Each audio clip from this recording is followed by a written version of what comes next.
Parfait. Un regard ici, s'il vous plaît.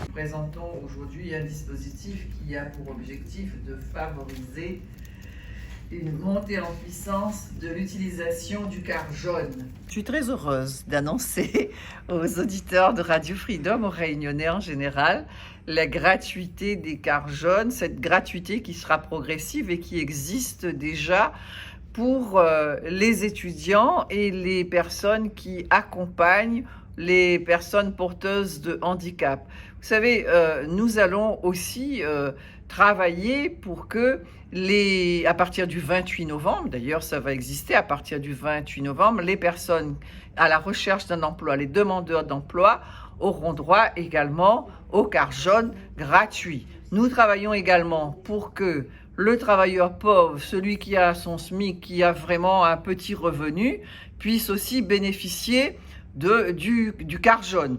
Et donc, c'est un travail que nous allons faire et il y aura des passages plus fréquents de quart jaune, 50 passages supplémentaires parce que nous aurons 11 bus nouveaux sur le territoire. Ça fera 2500 places supplémentaires.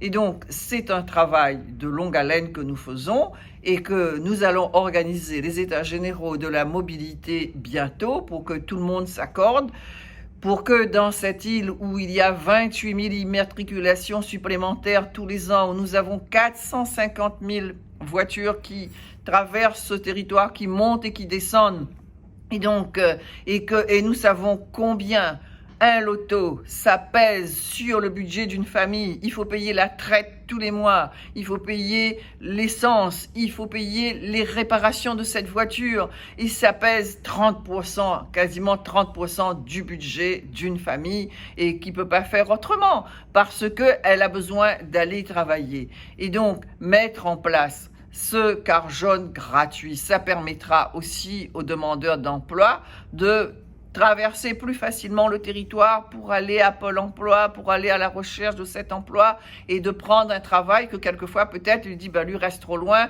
lui n'a point de transport, lui gagnera pas à aller, mais avec le transport gratuit, il pourra sans doute aller. Sur le réseau quart jaune. Il est important de rappeler quelques chiffres. Quart jaune, c'est quoi? C'est 5 millions de voyageurs, plus de 18 000 validations par jour avec un budget de 200 millions d'euros sur 10 ans pour la DSP. Aujourd'hui, on peut l'annoncer que l'offre va être renforcée sur le réseau quart jaune avec des bus supplémentaires, donc 11 bus supplémentaires sur le réseau, plus de 2500 places par jour et en heure de pointe des fréquences de 10 minutes au départ de Saint-André et de Saint-Paul et de 20 minutes au départ de Saint-Benoît et de Saint-Pierre qui répond aux attentes des usagers. En même temps, nous avons acté de mettre en place cette politique de gratuité, engagement pris par la présidente de région.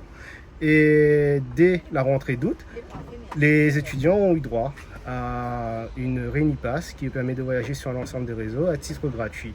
Aujourd'hui, nous annonçons que cette gratuité est étendue aux demandeurs d'emploi sur la carte e-Pass trimestrielle qui sera effective dès le 28 novembre. Donc encore une bonne nouvelle et encore une action qui va dans le sens de l'insertion professionnelle et aider nos ménages aujourd'hui dans un moment où c'est de plus en plus difficile avec le contexte et la situation que nous connaissons, notamment avec l'inflation.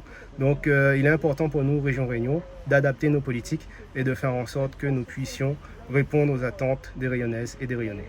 Le nombre de personnes qui empruntent le transport en commun pour faire leur trajet quotidien représente 8% de la population de la Réunion.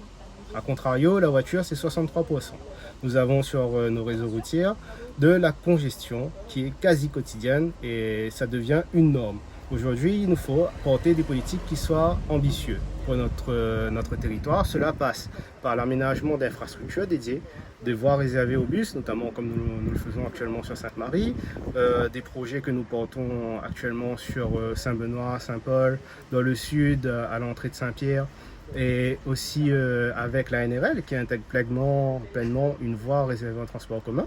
Et demain, cette préfiguration routière préfigure ce que nous espérons, ce que nous appelons de nos voeux, c'est-à-dire un passage au réseau ferré. Alors aujourd'hui, c'est un travail que nous menons au sein du syndicat mixte des transports dont je suis aussi président.